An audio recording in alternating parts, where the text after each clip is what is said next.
What doesn't kill you makes you stronger.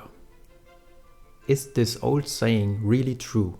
In order to find this out, scientists conducted several studies in which they correlated the number of adverse life events people experience, for example, that a beloved person died, or that you are diagnosed with a really threatening illness, maybe a life-threatening illness, or that you failed in a really important exam. And they correlated the number of these life adverse events with some psychological measures. For example, in one study, the participants had to hold their arm in a bucket with ice cold water. And it turned out that, of course, those participants who had a really high number of such negative events, those were not really good in this test.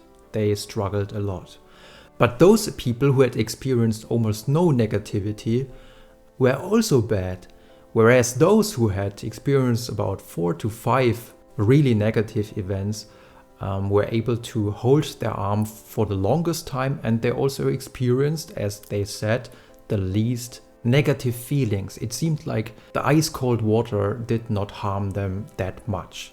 And in another study, this U-shaped correlation could be observed as well when people were asked, how happy do you feel with your life? Those people who had experienced some adverse life events said that they were more satisfied than, for example, those who had experienced no adverse life events.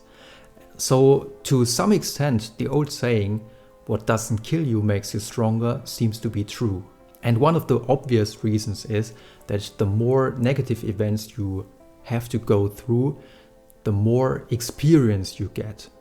And you know what to do if something like this happens. And you know what to do, for example, to call friends or to use some cognitive strategies to distance yourself from these negative events. On the other hand, of course, it also gives you some perspective on the brighter sides of life if you have experienced some negativity. For example, if you just survived cancer, you are more able to appreciate life and to enjoy life and to be grateful for what you have. And also when it comes to anxiety research, it could be shown in many studies that an overprotecting parenting style, which is that you don't allow your child to go out alone and you try to keep away all negativity from your child, that this parenting style seems to be a predictor of anxiety disorders in children. And of course, if your parents are overprotective, what do you learn? You learn that the world must be a very dangerous place and that you better be very afraid of what is going on in the world. So what do we learn from this research? Of course, you shouldn't go out and to seek negative life events, but you also should not try to avoid everything.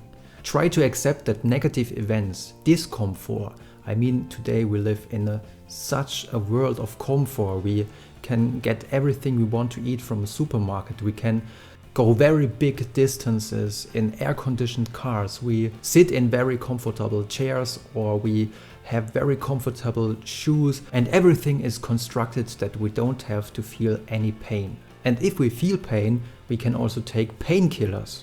But if you are able to accept the discomfort that life holds for you, you will become stronger. What doesn't kill you really can make you stronger.